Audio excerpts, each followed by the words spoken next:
Hello, I'm Matthew, a Chartered Financial Planner at Wealth of Advice. Recently, a number of our clients have asked questions about the state pension, and we thought it would be useful to record a video for yourselves. The state pension is a political hot potato due to its inflation triple lock, ensuring that it should keep pace with inflation. Liz Truss had previously confirmed that the triple lock would be honoured, and this would result in a 10.1% rise from April 23 for those who are currently in receipt of the state pension.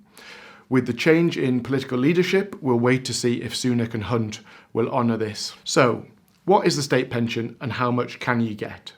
If you reach state pension age before the 6th of April 2016, you will have the basic state pension, which pays £141.85 per week.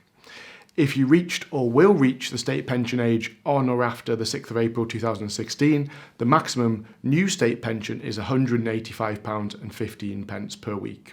In order to qualify for the new state pension, you'll need a minimum of 10 years, and to qualify for the maximum of £185.15, you'll need 35 years contributions. The current state pension age is 66 for both men and women, and this is gradually being raised to 67 by 2028.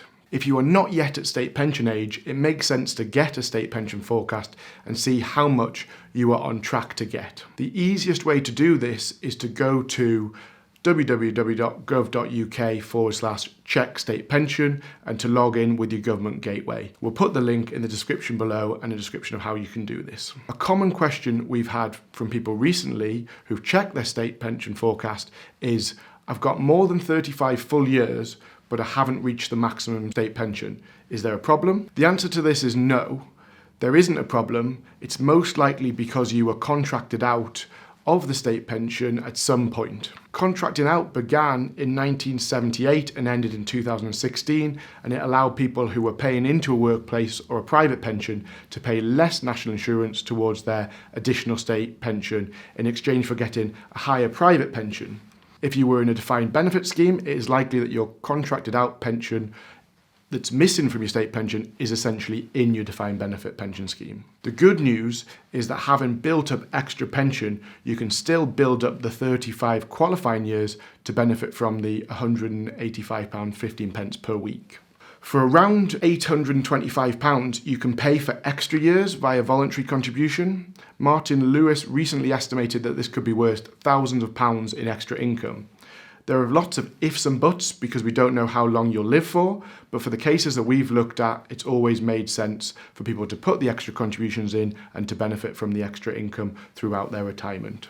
Looking through my own state pension record, I can see that I've got a few cheap years where I worked part-time at university. Rather than roughly £800 for the extra year, it would only cost me £158.50 to top up to the full year in order to qualify for the state pension.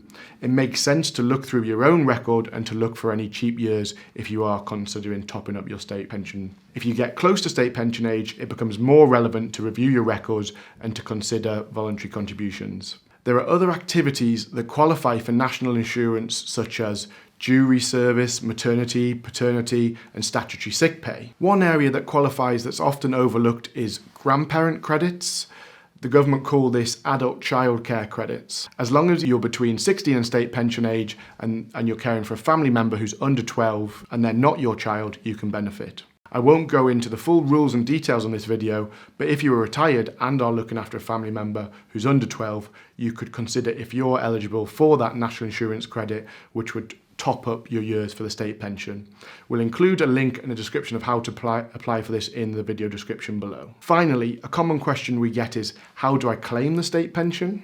You will receive a letter reminding you to claim your state pension. This is usually 2 or 3 months before you are eligible for your first state pension payment. There are 2 ways to claim. There's an online form, or you can call the pension service claim line. If you're still working, you can choose to defer your state pension. This will increase the state pension by 1% for every 9 weeks, which works out at just under 5.8% for every 52 weeks that you defer the pension for. If you have any queries about your own state pension, or you've got any questions following this video, please feel free to get in touch with your advisor. If you have any other topics that you would like us to cover, please leave a comment below and we'll consider those for future videos. Thank you very much for listening.